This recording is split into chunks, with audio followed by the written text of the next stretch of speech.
नाई ने कहा कि मेरे पांचवें भाई का नाम अलिंस्टर था। वह बड़ा आलसी और निकम्मा था। वह रोज किसी न किसी मित्र के पास जाकर बेशर्मी से कुछ भीख मांग लेता और खा पी कर पड़ा रहता। मेरा बाप कुछ समय बाद बूढ़ा होकर मर गया। उसने 3150 रुपए छोड़े। इन रुपयों को हम सातों भाइयों ने बराबर बराबर बांट लिया। अलिंस्टर ने भी अपना भाग पाया और उससे कुछ व्यापार करने की सोची। उसने 450 रुपए के शीशे के बर्तन खरीदे और उन्हें टोकरी में रखकर बाजार में सड़क के किनारे बैठ गया। वहीं एक दर्जी की दुकान थी। एक दिन में दर्जी से उसकी दोस्ती हो गई। अलिंस्टर वाचाल और मूर्ख तो था ही, हवाई किले भी बनाता रहता था। एक दिन वह दर्जी से कहने लगा, मैं इन 450 के बर्तनों को 900 में बेचूंगा और फिर उससे और बर्तन लूंगा जिन्हें 1800 में बेचूंगा। इसी तरह व्यापार करते करते मेरे पास 30,000 रुपए हो जाएंगे। फिर मैं बहुमूल्य व्यापार सामग्री माणिक, मोती आदि खरीदूंगा और उनसे काफी मुनाफा कमाऊंगा। जब मेरे पास काफी रुपया हो जाएगा तो मैं एक विशाल भवन खरीद कर दास दासियां भी मोल लूंगा और रईसों की तरह रहूंगा और मेरी प्रसिद्धि सारे नगर में हो जाएगी। मेरे यहाँ बड़े बड़े गवैये और कलावंत आएंगे और मेरे यहाँ रात दिन रास रंग होंगे। मेरा व्यापार भी जारी रहेगा। जब बढ़ते बढ़ते मेरा धन 5 लाख तक पहुंच जाएगा तो मैं यहाँ के मंत्री के पास संदेश भेजूंगा कि अपनी बेटी का विवाह मुझसे कर दे। उसने स्वीकार किया तो ठीक, वरना मैं उसकी बेटी को जबरदस्ती उठा लाऊंगा। फिर जब मंत्री की पुत्री से मेरा विवाह हो जाएगा तो मैं 10 गुलाम खरीदूंगा और शहजादों जैसे बढ़िया कपड़े पहनूंगा और रत्नजटित जीन लगाम वाले असील घोड़े पर चढ़कर शान से मंत्री के घर जाऊंगा। जब मैं उसके महल में पहुंचूंगा तो सभी छोटे बड़े लोग भय और आदर पूर्वक मुझे देखेंगे और मेरा पूर्ण सत्कार करते हुए मुझे अंदर ले जाएंगे। जब मैं ऊपर जाना चाहूंगा तो मेरे नौकर और गुलाम और नौकरों के जमादार अदब से जीने में दोनों ओर खड़े होंगे। वजीर अपना दामाद समझकर मुझे अपने आसन पर बैठने की जगह देगा और स्वयं मेरे सामने बैठेगा। मैं अपने सेवकों से हजार हजार अशरफियों के 2 तोड़े लाने को कहूँगा। मैं एक तोड़ा वजीर को दूंगा कि यह तुम्हारी बेटी का महर है और दूसरा अपनी इच्छा से तुम्हें देता हूँ। मेरी उदारता की चर्चा चारों ओर होने लगेगी। फिर मैं वैसे ही ठाठ बात से अपने घर आऊंगा। जब मेरी पत्नी सुनेगी कि मैं उसके पिता से मिलने गया था और उसे भेंट दी थी तो वह मेरा एहसान मानेगी और एक उच्च कर्मचारी द्वारा कृतज्ञता का प्रकाशन करेगी। मैं उस कर्मचारी को बढ़िया इनाम दूंगा। कभी कभी मैं अपनी पत्नी पर कृपा करके उसका संग करने के लिए उसके महल में जाऊंगा और वहां भी ऐसी गंभीरता से जाऊंगा कि दाएं बाएं किसी और निगाह न डालूंगा। मेरी पत्नी, जिसका मुख पूर्णमासी के चंद्रमा की तरह होगा, बड़ी सज धज के साथ 16 श्रृंगार करके मेरे सामने आएगी तो मैं गर्व के मारे उसकी ओर आंख भी नहीं उठाऊंगा। फिर उसकी प्रधान सेविकाएं और सखी सहेलियां मेरे सामने आकर विनय करेगी कि मालिक, आपकी पत्नी, जो आपकी दासी के समान है, आपकी आज्ञा की प्रतीक्षा में है और आपके सामने खड़ी है। कृपा करके उसे अपने आगे बैठ जाने को कहें। मैं फिर भी उन्हें कोई उत्तर नहीं दूंगा। उन्हें इस बात का बड़ा आश्चर्य होगा कि मैं उनकी ओर और अपनी पत्नी की ओर देखता क्यों नहीं हूँ। वे लोग बड़ी देर तक मेरे सामने खड़ी होकर मुझसे अपनी पत्नी पर ध्यान देने के लिए अनुनय करती रहेंगी। फिर मैं एक कृपापूर्ण दृष्टि अपनी पत्नी पर डालूंगा लेकिन फिर निगाह फेर लूंगा। मेरे इस रवैये से मेरी पत्नी की सेविकाएं और साथिनें समझेंगी कि मैं वैसे किसी बात पर नाराज नहीं हूँ, किंतु पत्नी का जो साज श्रृंगार किया गया है वह मेरे मन का नहीं है, इसलिए वे उसे दूसरे कक्ष में ले जाएंगी ताकि उसका नए सिरे से साज श्रृंगार करें।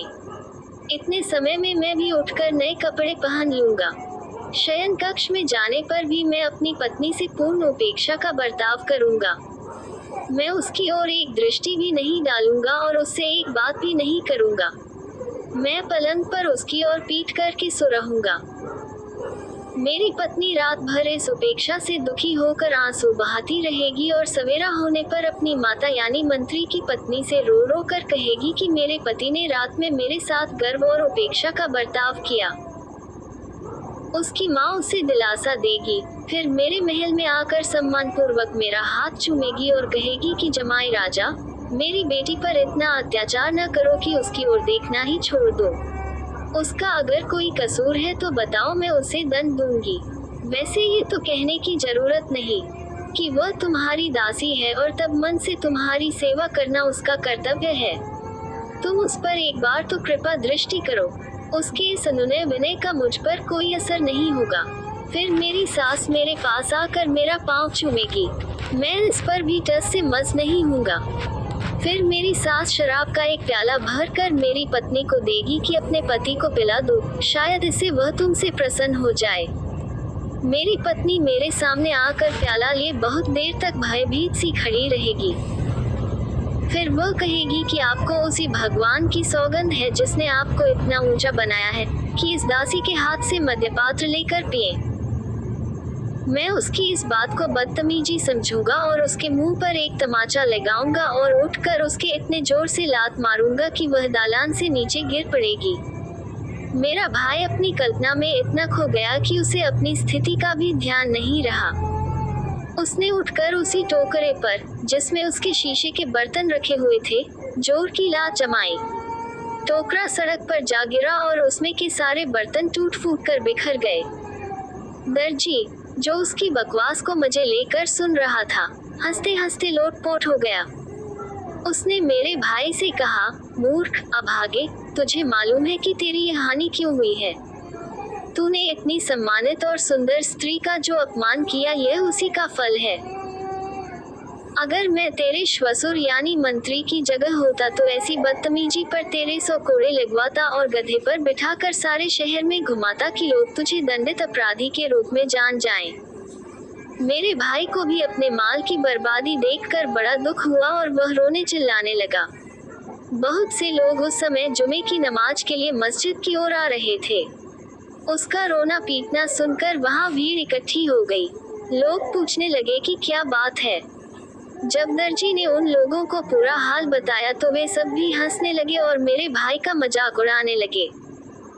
संयोग से उसी समय एक अमीर घराने की स्त्री पर्दे वाली सवारी पर बैठी कहीं जा रही थी और उस स्थान से गुजर रही थी। उसने सवारी रुकवा कर भीड़ के लोगों से पूछा कि क्या बात है, कौन रो रहा है और उस पर क्या विपत्ति पड़ी है। उन लोगों ने जल्दी में पूरी बात नहीं बताई, बल्कि कह दिया कि एक गरीब बर्तन वाला एक चबूतरे पर टोकरे में बर्तन रखे था। संयोग से ठोकर लगी और सारे बर्तन जमीन पर गिरकर चूर चूर हो गए। उस स्त्री को दया आई। उसने अपने एक सेवक को अशर्फियों की एक थैली देकर कहा कि उस बेचारे गरीब को दे आओ जिसका नुकसान हुआ है। सेवक ने वह थैली, जिसमें 500 अशर्फियां थी, मेरे भाई अलंसचर को दी।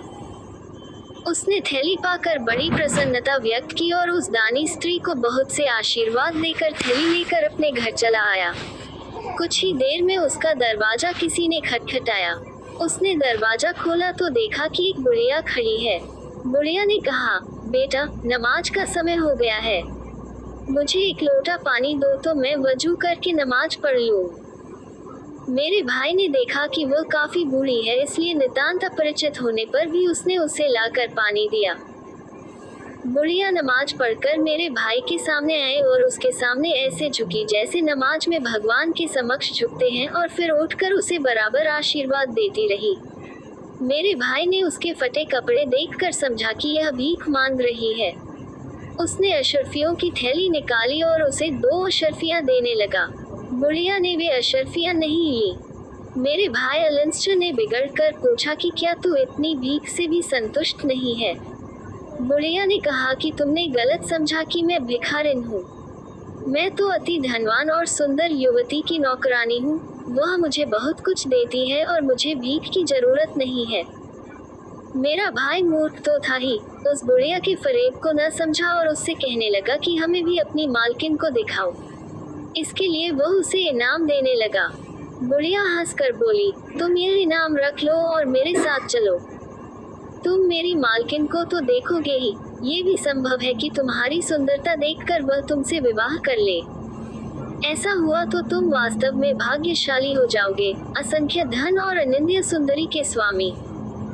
मेरे भाई ने अंदर जाकर अच्छे वस्त्र पहने और अशर्फियों की थैली लेकर बुढ़िया के साथ चला। बुढ़िया उसे एक बड़े विशाल और सजे सजाए मकान के सामने ले गई। उसके आवाज देने पर एक यूनानी दासी ने द्वार खोला। बुढ़िया ने उसे एक सुसज्जित स्थान पर बिठाया और अंदर गई। कुछ ही देर में एक अत्यंत रूपवती युवती आकर उसके समीप बैठ गई और उससे घुल मिलकर बातें करने लगी। उसने कहा, यह ऊपरी कपड़े उतार कर आराम से बैठो। अलेक्जेंडर ने ऐसा ही किया। कुछ ही देर में वह युवती घर के अंदर यह कहकर चली गई कि मैं अभी आती हूँ। कुछ ही देर में एक बड़ा लंबा चौड़ हबशी हाथ में नंगी तलवार लेकर आया और गरज कर मेरे भाई से बोला, तू यहाँ मेरे घर में क्या कर रहा है? मेरे भाई की भय के मारे घिघी बंध गई। हबशी ने उसे तलवार के कई हाथ मारे जिससे वह गिरकर बेहोश हो गया। हबशी ने उसकी कमर से अशर्फियों की थैली खोल ली और आवाज दी कि नमक लाओ। वही यूनानी दासी एक कटोरे में पिसा हुआ नमक ले आई। नमक वह ये देखने के लिए मंगाता था कि उसका शिकार अगर मरा न हो तो वह उसे फिर तलवार मारकर खत्म कर दे। दोनों ने उसके घावों पर नमक छिड़का। मेरा भाई उनका उद्देश्य समझ गया था, इसलिए तकलीफ सहकर भी चुप होकर पड़ा रहा। हबशी और दासी उसे पूर्ण मृत जानकर थैली लेकर चले गए। कुछ देर में बुढ़िया फिर आए और मेरे भाई को घसीटती हुई ले गई और एक कोने में बने हुए गड्ढे में फेंकाए जहां और भी कई लाशें पड़ी हुई थी।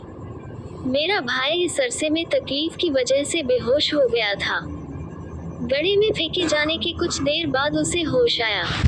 वास्तविकता यह थी कि तकलीफ देने के लिए डाला गया नमक ही उसके प्राण बचाने और शक्ति देने का कारण बना। थोड़ी देर के बाद वह उस गड्ढे से निकलकर एक कोने में दबकर बैठा, फिर छुपता छुपाता मकान के दरवाजे पर पहुंचा। जो कुछ कहीं पड़ा मिलता खा पी लेता। 2 दिन बाद बुढ़िया फिर नए शिकार की तलाश में निकली तो यह मौका पाकर भाग निकला और मेरे पास आ गया और मुझसे अपनी सारी विपत्तियों का हाल कहा। महीने भर में उसके सारे घाव भर गए और वह पुनर्तः स्वस्थ हो गया। अब उसने बदला लेने की योजना बनाई। उसने एक बड़ी सी थैली बनाई और उसमें अशर्फियों के बराबर शीशे के टुकड़े भर दिए। फिर उसने बुढ़ियों जैसे कपड़े पहने और कपड़ों के अंदर तलवार छुपाकर हाथ में थैली लेकर निकल पड़ा। संयोग से एक गली में वही धोखेबाज बुढ़िया मिल गई। उसने बूढ़ी स्त्रियों के जैसे स्वर में उससे कहा, बहन, मैं फारस देश की रहने वाली हूँ और इस नगर में नई आई हूँ।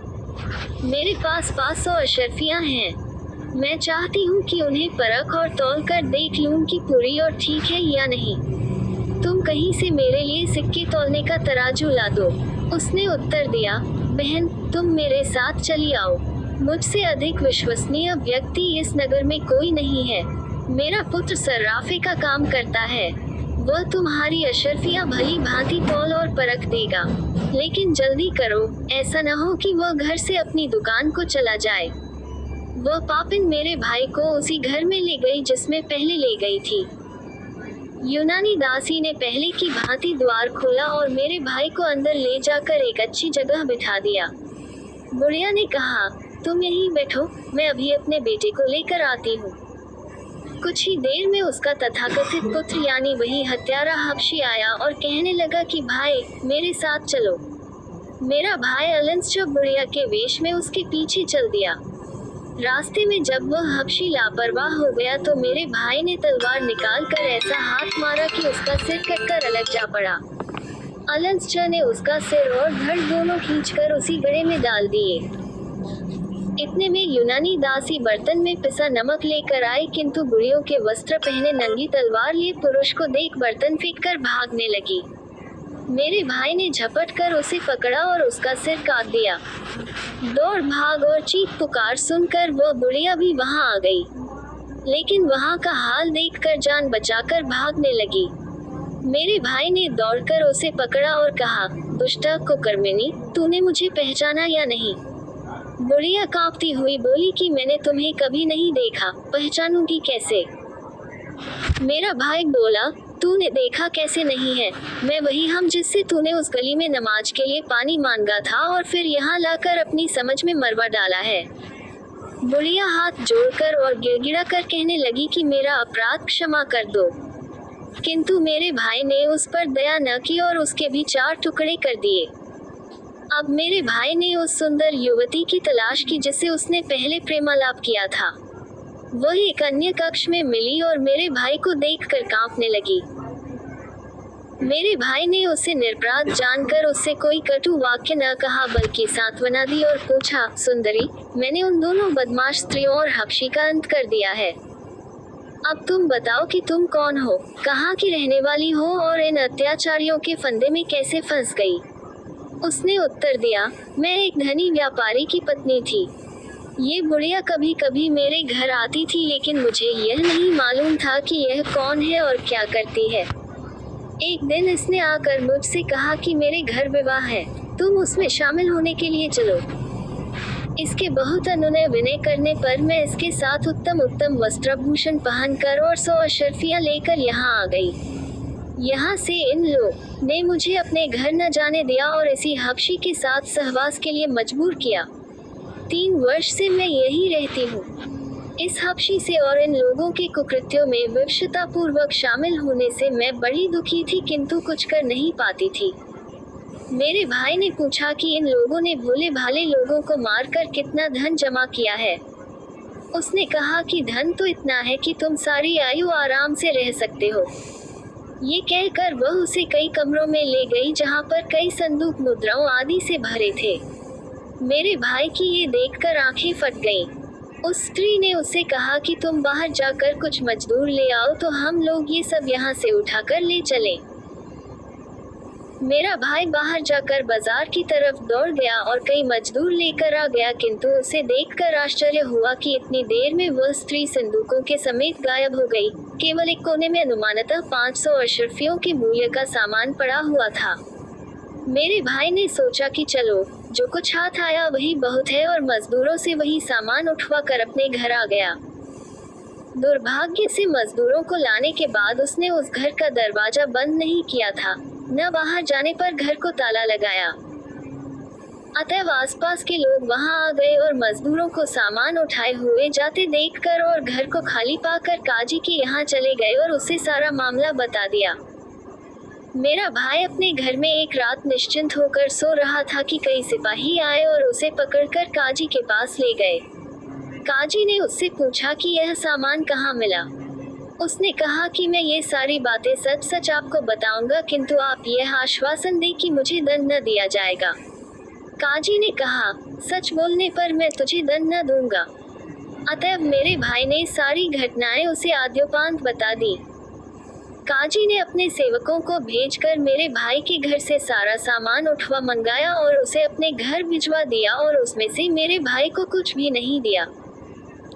इसके बाद उसने मेरे भाई अलिंस्टर को 2-3 वर्ष के लिए नगर से निष्कासित कर दिया ताकि वह खलीफा के पास जाकर उससे काजी की शिकायत न कर सके। मेरा भाई बेचारा उन 2-4 अशर्फियों को लेकर, जो उसकी जेब में पड़ी थी, शहर से बाहर निकला और एक और को चल दिया किंतु दुर्भाग्य ने यहाँ भी उसे धर दबाया। 2-3 दिन बाद उसे डाकुओं ने घेर लिया। वे उसका सारा धन, यहाँ तक कि पहनने के कपड़े भी, लूट कर ले गए। मुझे मालूम हुआ तो मैं कुछ कपड़े और रुपए लेकर अपने भाई की खोज में निकला और कुछ दिनों बाद उसे खोज निकाला। उसे वस्त्र और रुपए देकर मैं उसे छुपा कर नगर में ले आया और अपने घर में लाकर रखा। इसके बाद मैं बराबर उसका भरण पोषण करता रहा था।